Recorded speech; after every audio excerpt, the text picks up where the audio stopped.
It is that time of the week again. It is a Dynasty rookie mock draft.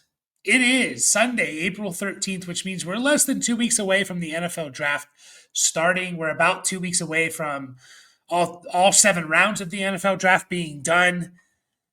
We're almost there, guys. We've been doing these mock drafts since December 29th. That was our first rookie mock draft. And here we are. We'll probably put out one more pre recorded video of a rookie mock draft. And then after that, we'll be doing actual, mock drafts with real landing spots reacting to the NFL draft. As always, make sure to like and subscribe to the channel if you like Dynasty content, especially. And we are using landing spots for this. So we are playing in a world we're living in a world. It's actually a 7 round mock draft from CBS. Link is in the description of this video if you want to follow along as we make these picks and see where these players go. But I'll kind of update it as we pick them as well. But we're playing in this world. If the NFL draft went this way, how would it affect our mock drafts? We're doing a super flex, a 12-team super flex. PPR, we'll do a small tight end premium. We'll do a half point tight end premium. I generally tend to think that half point tight end premiums don't really matter that much. It really takes, 1 point or higher to start really mattering. But we'll do a half point tight end premium because I know a lot of people play in those type of leagues. Ashton Genty is the 101. He's been the 101 since December 29th. Nothing has changed. I don't really see anything changing unless somehow we are all just mistaken and he's not the number one running back taken. It's like Omarion Hampton or something. That's, I guess, the only situation I can see in which Ashton Genty is not the number one pick. I was thinking about this recently, like because I watched a lot of Genty in college and obviously scouted him very early on, and he's been talked about as a top 10 pick since January.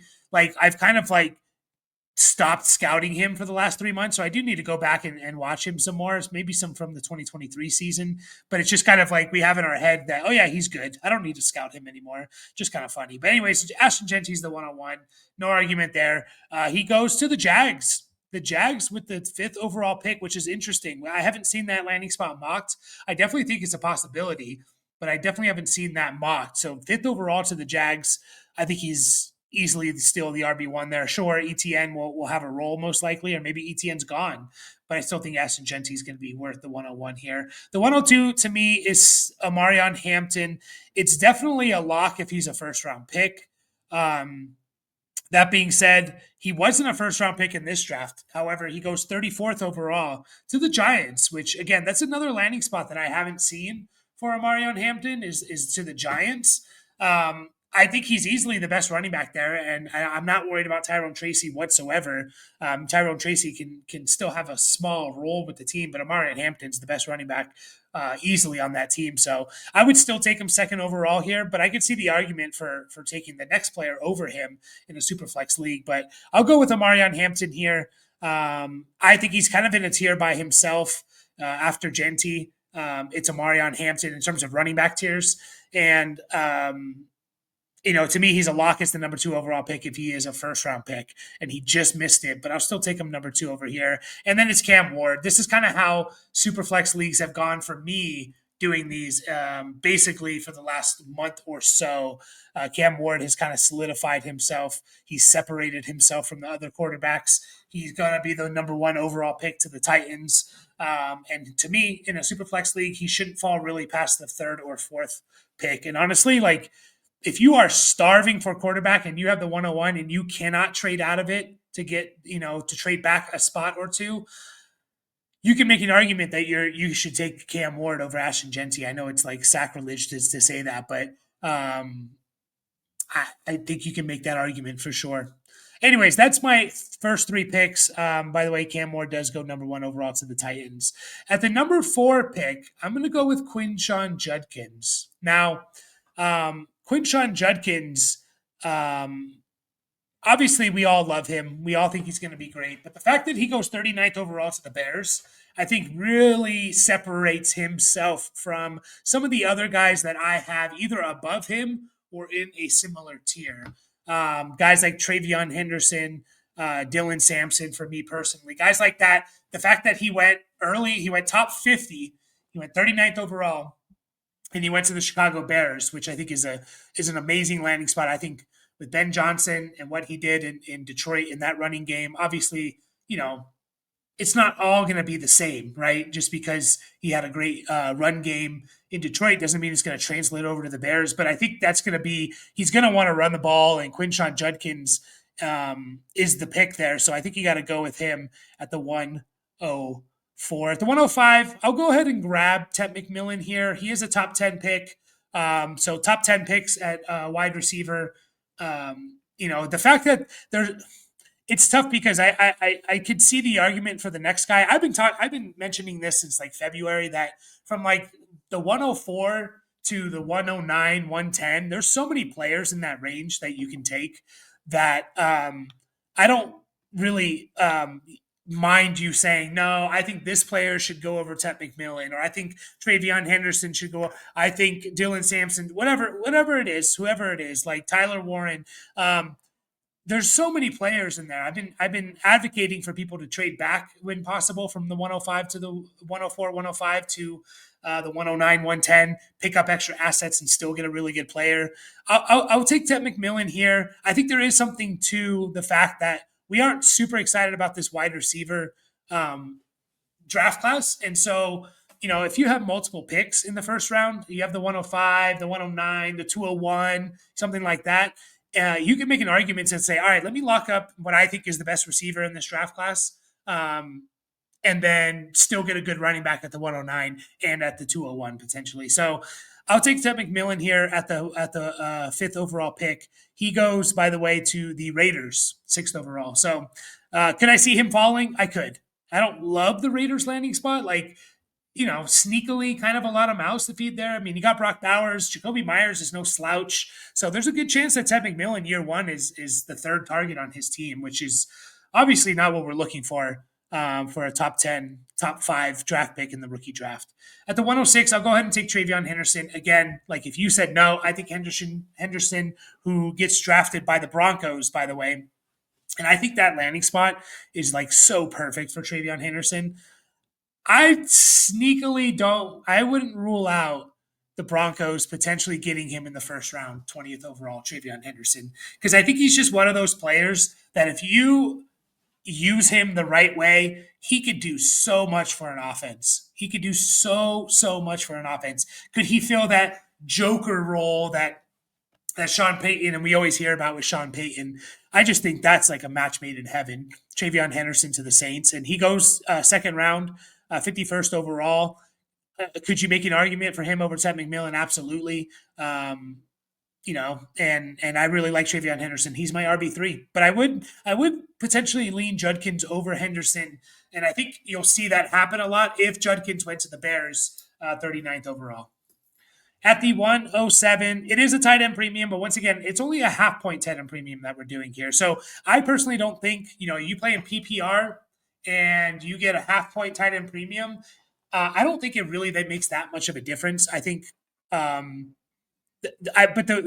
where I do think it makes a difference is that I think most leagues and most people in the league are going to think it does make a difference, right? And for that reason, Tyler Warren's going to have a little bit more value than maybe a wide receiver like Matthew Golden, who's a first round pick. Also, by the way, Tyler Warren, Chargers straight up to the 13th spot and draft Tyler Warren. So, could you even make an argument that Tyler Warren goes at the 105? Absolutely. That's exactly what I'm saying with the idea of trading back from the 104 105. But yeah, Tyler Warren at the 107. Again, half point tight end premium.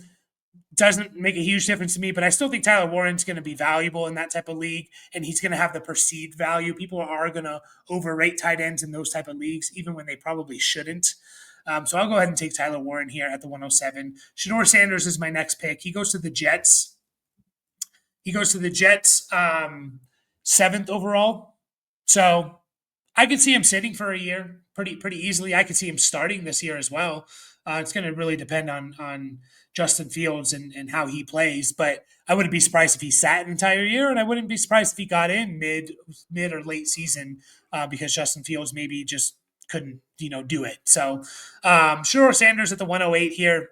I know people are a little bit lower on him, but if NFL teams are saying we think he's a top 10 pick, we have to still kind of respect that as dynasty managers, no matter what our evaluation is of these players. The quarterback position is really, really hard to predict and to scout and to see the next level success. And so if an NFL team, even if it's just one of them, is telling us he's a top 10 pick, then I kind of have to trust that a little bit, and I can't let him fall too far in a dynasty rookie draft. By the way, guys, if you're enjoying the content, make sure to hit the like and subscribe button. Like 70% of you guys that watch my videos are not subscribed. Help us get to 1,300 subscribers. That would be awesome. Leave a comment on this video as well. It helps the algorithm. And join our Discord. Link is in the description. It's free to join. Get in there. We're doing a giveaway. We're going to go live after the first round of the NFL draft. We're going to draw a name. Whoever's name we draw from the Discord, that person is going to win a free team review. So all you have to do is join our Discord, go down to the content release section, go down to giveaway, just type whatever you want in there. Hello, hi, GIF, we love you, we hate you, whatever, and you are entered into the drawing, which again will go live after the first round of the NFL draft. We'll be doing rookie mock drafts, reacting to the first round, and then we'll draw the name there. At the 109, I'm going to go ahead and take Matthew Golden here. I have been on the Matthew Golden train since January.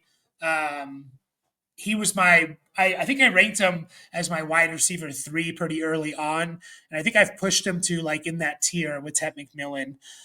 Matthew Golden goes to the Cardinals, which I know not a lot of people are going to love. I think that's a really nice spot for Matthew Golden. I don't know if he can be an alpha number 1. Maybe he can, but I don't think so. I think he's more like a Jordan Addison, Jameson Williams to, Robin to someone's Batman. And hopefully Marvin Harrison Jr. is that Batman. Now, the issue is you kind of have two, big time weapons there in McBride and Marvin Harrison. But I still think Matthew Golden, if Kyler and the Cardinals offense can put it together, I still think that he could be a difference maker, a wide receiver 2 in fantasy. And I'll go ahead and snag him here at the 109. He goes 16th overall to the Cardinals. Colston Loveland's up next. He goes to the Broncos, 20th overall. I think we're going to love that landing spot. I'm not worried about Evan Ingram. I know people are like, oh, but Evan Ingram's there. NFL teams don't draft based on what they need in the 2025 season. They draft based on what they're going to need over the next 2, 3, 4 seasons. That's why they draft players. A 31-year-old, I think he is, 31-year-old Evan Ingram coming off he'll be 31 at the start of the season, coming off an injury that made him miss the entire season. I think it was a shoulder injury. Does not worry me too much for the dynasty prospects of Colston Loveland. They can run 2 tight end sets, by the way. That's a thing. You can run 2 tight end sets, or Loveland could just be better than Ingram, or maybe you wait a year on Loveland and he really develops into what he's going to be, kind of like Trey McBride with the Arizona Cardinals. So I'll go ahead and take Colston Loveland here in the half point tight end premium. Jackson Dart is my next pick. He goes 33rd overall. This seems to be a very popular landing spot for him is the first pick of the second round, usually to the Browns. I'll just say this. There's not many quarterbacks, although we see mock drafts always mock quarterbacks like, oh, the first pick of the second round, there's going to be this quarterback taken. It's only happened like 3 times since 2015. It's like Will Levis and then a couple other people. I forget exactly who it was. I can tell you here in just a second, but it doesn't happen as often as we would think. It's only been 2 since 2015, Drew Lock and Will Levis. And there's only been 6 total quarterbacks taken in the second round of the NFL draft since 2015. So less than one a year, like basically one every other year, essentially. 2 taken in the top 50, and then only 6 total in the second round. So it just doesn't happen. That's basically the NFL saying either you're a first round pick or we don't think you deserve to be, you're at best a third round pick, essentially. But I'll take Jackson Dart here if he does fall to the Browns. Now, they did just sign Joe Flacco. So could Jackson Dart be sitting for a bit? Sure, but your future's not Joe Flacco. Joe Flacco is definitely a bridge quarterback at best. So he's more of a start the first month, let Jackson Dart come in, or maybe, mentor Jackson Dart we will see. And then at the 112, I will take Travis Hunter. I still have a problem with Travis Hunter, like taking him because there's so many guys I like. I've been telling people this for a while now. Make sure you can try and acquire early second round picks because I think there's so many good players in this draft. I think it's 14, 15 deep. And so that early second round to me is going to be valuable. Travis Hunter is one of the reasons why. It's just hard to draft him because we don't know for sure, but it sounds like he's going to go to the Browns. And the Browns have been talking about how amazing of a wide receiver he is. And the Browns definitely need a wide receiver. They have Jerry Judy. I think Michael Woods the second is excuse me, Michael Woods the second is third on their depth chart behind Jerry Judy and Cedric Tillman. So they desperately need another wide receiver. I'm willing to take a shot on Travis Hunter in the late first, early second, even if we know where, even if we don't know where he's going to play. Into round two we go, and at the 201, I will be taking Cam Skattebo. I'm a Cam Skattebo fan. I know a lot of people don't like him, but I think he's has a chance to be really good. I think teams are really going to enjoy what he does and everything that he does. He does the little things well. He goes to the Chargers, 86th overall, which I think is a great landing spot for him. I think a team like Harbaugh or a coach like Harbaugh is really going to like him. Maybe he's not as productive year one because of Najee Harris, but Najee Harris is on a 1-year contract. Cam Skattebo. So I'll take him here easily at the 201 and be happy with it. Third round draft capital. There's still a first round wide receiver that hasn't been taken, but what's funny is first round wide receivers drafted outside the top 10 versus second or third round running backs basically hit at the same rate. So I don't mind taking a third round running back if you really like them and you like the landing spot over a first round wide receiver. If you're not feeling great about where that wide receiver went. I'm going to take Luther Burden, who is not the first round wide receiver that I'm referring to. Luther Burden went 40th overall to the Saints. The reason why I'm taking Luther Burden, and I'll just go ahead and draft the next guy, over Emeka Ibuka. Emeka Ibuka, by the way, went 23rd overall to the Packers. The reason why I'm taking Burden over Ibuka is mostly because I'm more of a fan of Burden than Ibuka. I think Luther Burden's a better prospect, and I think he's going to be he has a higher ceiling than Emeka Ibuka. And that's why I'm taking Luther Burden. And I know people will be like, how do you take a second round wide receiver over a first round wide receiver? Some people might be thinking that. It happened last year. A lot of people took Keon Coleman and Lad McConkey and even Jalen Polk maybe over guys like Xavier Leggett and Ricky Pearsall. Those guys were taken over him, and McConkey deservedly so. But they were taking him over because of the landing spot, the quarterbacks they were playing with, whatever.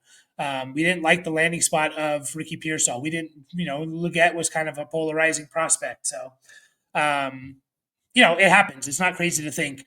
Ibuka on the Packers, it's just like, man, is that what the Packers need? Is he going to be their alpha one guy? I don't think so. I guess there's a chance, but it could just be like another frustrating wide receiver thrown into the mix and not enough volume.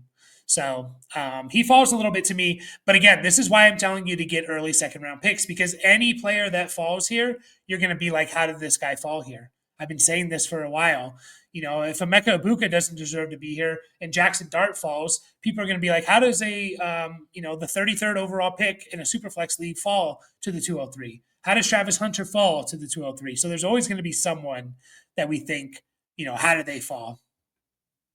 Dylan Sampson is up next for me. Dylan Sampson, I've been on the Dylan Sampson train since I first scouted the guy. I love Dylan Sampson. I think he's an awesome, awesome player. He's in the same tier to me as guys like Quinshon Judkins, as guys like Caleb Johnson, who we haven't taken yet. I have him in the same tier. I think Dylan Sampson's that good.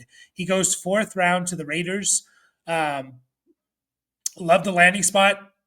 I think he's the best running back. Who do the Raiders? I know they brought in. Didn't they bring in Raheem Mostert? I'm just double checking now. Raheem Mostert, Sincere McCormick, Zamir White, and Dylan Laube is their running back room. Dylan Sampson's the best one to me in that running back room, and he could easily just be the workhorse for them. I know a lot of people are wondering where the hell is Caleb Johnson. He's here. I'll take Caleb Johnson next. Now, could you argue that Caleb Johnson going to the Cowboys in the fourth round deserves to go over Dylan Sampson or even Cam Scatteroo? Sure, if you want to. Again, I kind of like Sampson and Scatteroo a little bit more than Caleb Johnson personally. I know that's going to kind of like people are going to be a little bit crazed about that. They're going to be like, "What? What do you mean?" Just because don't fall one of so I always say like scouting early on in the process is great for dynasty, right? If you start scouting in January, that's awesome because you don't overreact too much to the draft, right? You don't overreact absolutely like you say to yourself, for example, Clyde Edwards-Helaire versus Jonathan Taylor in 2020. Everyone that started scouting back in January or even before that knew that Jonathan Taylor was the best running back in that draft class. But the people that took Clyde Edwards-Helaire over them were people that didn't really pay attention until the draft came and then overreacted to the landing spot. But that can also be a negative as well when you start so early on, just because, oh, what? Caleb Johnson, he goes in the first, he's been going in the first round. He's been going, top 10 in the rookie draft since January. How could he fall to the second round? We got to be honest with ourselves. Like, just because this player, we've been talking about him for a while, doesn't necessarily mean he can't fall a little bit. So I like Dylan Sampson and Scatteroo a bit more than Caleb Johnson. I'd have them in a similar tier, but I like them a little bit more if I had to choose just in a vacuum. So I like the landing spot for both those players. I like the landing spot for Caleb Johnson too. So I'm not going to sit here and say, no, he can't go over Scatteroo. If you truly believe in him, fourth round over going to the Cowboys over a guy like Scatteroo, then sure, go ahead and take him. My question is, why didn't the Cowboys, if they loved him that much, why didn't they take him in the second or third round if this is how it all plays out, right? They need running back. It's not like it's not a need for them. Jack Besh at the 206 is my next pick here. Jack Besh goes to the Rams a lot. I've heard someone compare him to Puka Nakua recently, and it's funny that he goes to the Rams. I love that landing spot. I don't know how much we'll see year one. I think he'll be involved. But I don't know how involved he will be, like for fantasy purposes, year one. That being said, he's playing. He'll be to me the wide receiver 3 behind what, a 32-year-old Devontae Adams, 31, 32-year-old Devontae Adams. And Puka Nakua, who kind of has some injury issues, did in college, has had some injury stuff, his first couple years in the NFL. It's not crazy to see a world where Jack Besh is a legitimate fantasy player. And again, a lot of people have him potentially in their top 5. Think that he just kind of fits. I think he fits the Rams perfectly. Yeah. So Jack Besh here will be my 206 pick. Next up, I have DJ Giddens. Every time I turn on the DJ Giddens film, I love the guy, man. I fall more and more in love with the guy. I think he's so good. And I think he's so underrated. And I kind of have him in that next tier of guys, like after the Judkins, Samsons of the world. Like DJ Giddens to me, man, like I love the patient style of running he has, and he's faster than we thought. Like he just finds the holes in between time. I just think his game is going to translate to the NFL. I do. I'm a little bit nervous about some other people's games translating. One of them who's coming up here soon. I think DJ Giddens is going to translate, and it's going to translate very, very well. I think he's a patient runner. I think he's great in between the tackles. His lateral cut, jump cut ability is good, and he has more speed than we thought, running like a 4.43 or whatever it was. So DJ Giddens to me, by the way, DJ Giddens goes third round. He goes third round to why can't I find him? To the Saints. Third round to the Saints. So I could see him definitely being a part of that Saints offense for sure. Trey Harris is up next. Not the biggest Trey Harris fan. That being said, I like the landing spot and I like the draft capital. He goes 40th overall to the he goes 44th overall to the Cowboys. And Cowboys desperately need a wide receiver 2 option, a second option next to CeeDee Lamb. Right now it's Jalen Tolbert and Kavontae Turpin. I don't think that's going to do it. Maybe Jake Ferguson is the second option. Even then, I don't think that's going to do it. They need another weapon in there. Trey Harris has all the ability in the world to put it together. I'm a little bit skeptical about it, but he definitely has all the ability in the world. So I'll go ahead and take a shot on him at the 208. He probably goes higher, to be honest. Um, I'm just not the biggest Trey Harris fan. Jalen Noel is up next for me. Jalen Noel, who I think he's a fun player. I think you put him in the right team, in the right system. There's a lot. He has a lot kind of going for him. He goes to the Jets here, second round, but he gets 42nd. He goes 42nd overall, so he almost gets top 40 draft capital. He goes to the Jets, who desperately need a second option to Garrett Wilson. Um, Now, the Jets do draft Shador Sanders, so keep that in mind. So even if it's Justin Fields for a year, you're going to get Shador Sanders next. And he maybe is better for wide receivers in fantasy and be able to support multiple options. I don't know. We'll have to wait and see. But I like Jalen Noel. I like the athleticism. I think he has a very safe floor. I think he can kind of just be a really nice, safe option for whatever quarterback he plays for. And I think he's going to be, maybe wide receiver 3. I think his floor is like bench flex player during bye weeks, and then his ceiling to me is as a wide receiver 2. So that's kind of how I view Jalen Noel. At the 210, I'm going to go ahead and take Bayshal Tutin. I have never seen Bayshal Tutin go this high. He went second round, 55th overall to the Dolphins. I've seen him drafted in the third round. I've never seen him drafted in the second round, I don't think. And obviously, like, he's fast and he's fitting the mold of the Dolphins, right? Speed, speed, speed. And he's just fitting that stereotype, right? So Bayshal too, and I don't know how to feel about this, to be honest. I think this is probably right around where he should go, but he's going to the Dolphins. Now, he's not gonna replace HN. That being said, I think the Dolphins are going to go back to using more 2 running backs. They didn't really do it last year. I think they're going to go back to it this year. I thought it was going to be Jalen Wright. Um, is it now Bayshal Tutin? Bayshal Tutin has to beat out Jalen Wright. I don't even know how to feel about this, which is why I think he falls a little bit. But I do think this is kind of the appropriate range to take him, because if he's a big contributor on that team, he's going to be great for fantasy. At the 211 here, I'll go ahead and take Harold Fannin Jr. Fannin gets drafted by the Rams, another Rams player. And I think if Fannin's going to go to a team, they got to go to a team that's going to know how to use him. And I think the Rams would use Fannin appropriately. How exactly are they going to use him? Will he be productive year 1? I don't think so, but I do think they'll set him up in the best way possible, and they will fully, drafting him and say, hey, we got to use him this way. They'll have a plan for him. I feel confident in that, a plan that will work. So I'll go ahead and take Harold Fannin Jr. at the 211, and then Jalen Royals at the 212. Man, I like Jalen Royals a lot. I just never see him get drafted to an amazing landing spot. Now, he goes 66 overall to the Chiefs, which isn't terrible, right? It isn't terrible.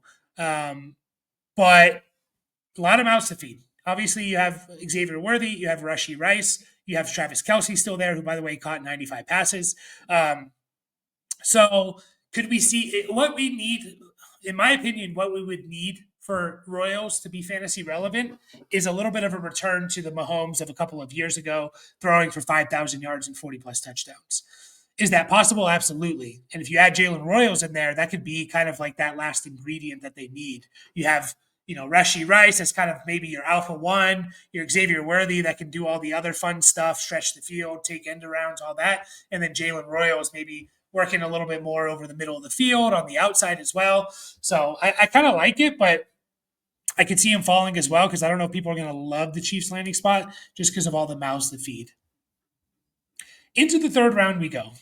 And as always, we're just going to keep on rolling through here, go a little bit faster. Mason Taylor up next.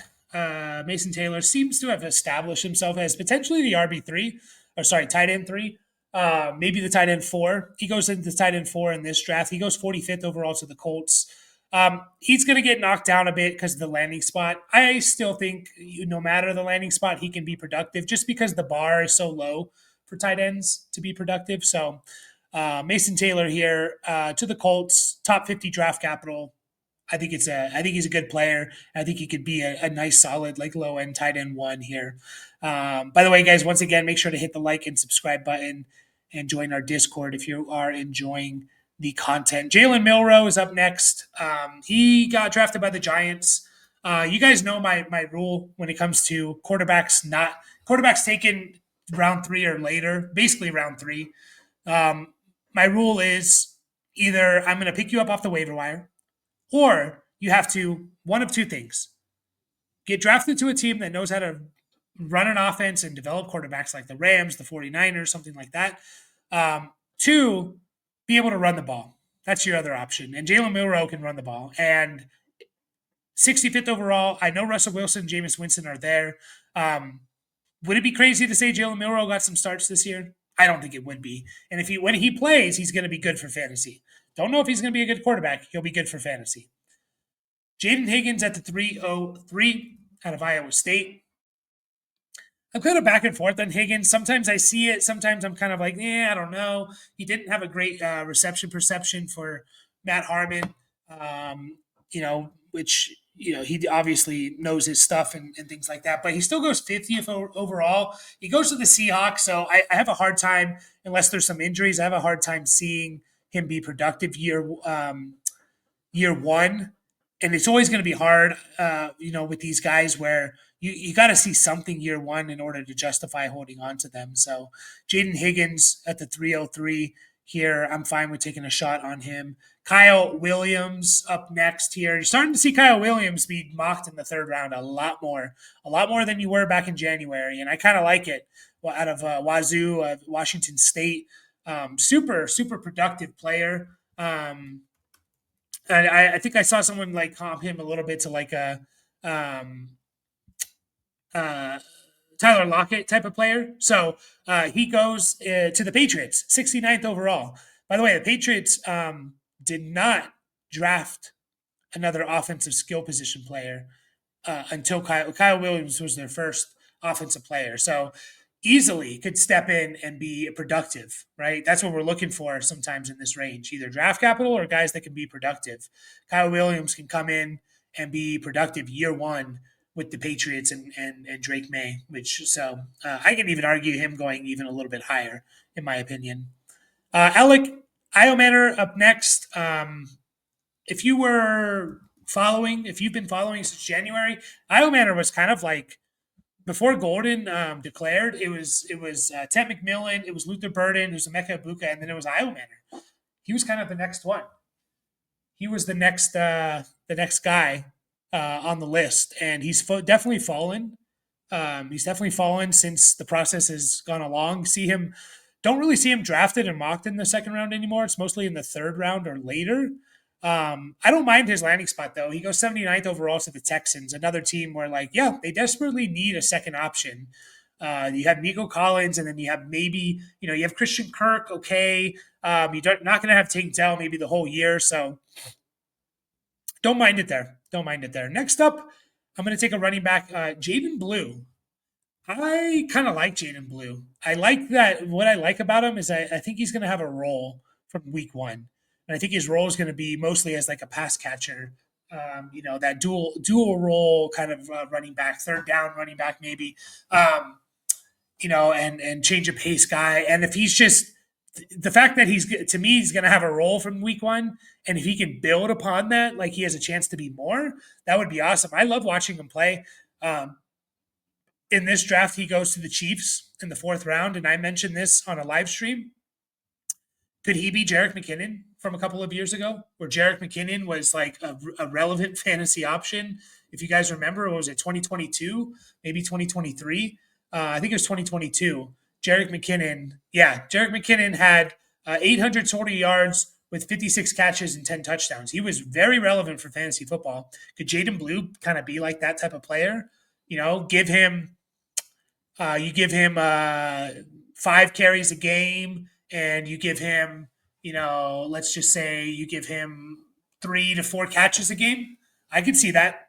And to me, that's one of the elements that the Chiefs are missing on their offense is that type of player. That type of player that can just take those easy passes and turn them into something. So I'll go ahead and take Jaden Blue here at the 306. Elijah Arroyo up next again. It is a tight end premium. He gets drafted 4th round which is not the death sentence for tight ends like it is for wide receivers. And he goes to the Patriots. So like you can see pretty easily, some production here for him, right? You can definitely see him step in. He has to compete with guys like Hunter Henry and stuff. But by the way, fourth and fifth round tight ends, or fourth round tight ends hit at a better rate than fourth round wide receivers. Although it's pretty close. It is pretty close. Torrey Horton is up next here.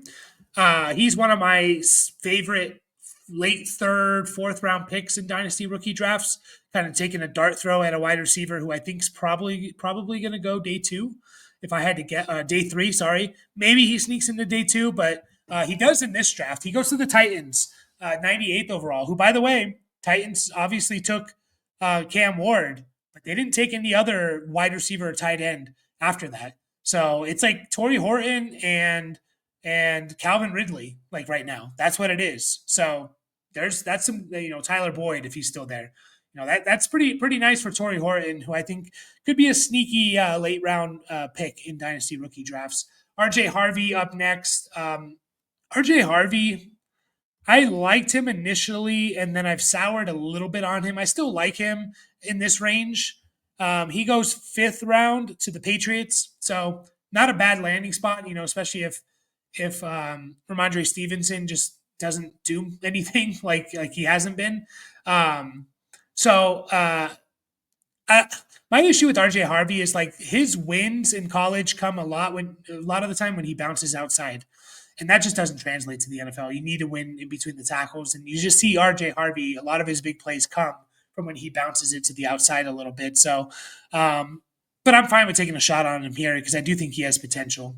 Isaiah Bond at the 310. I know he just had some legal issues. That's probably going to knock him down people's draft boards if we're being honest. But he does go to the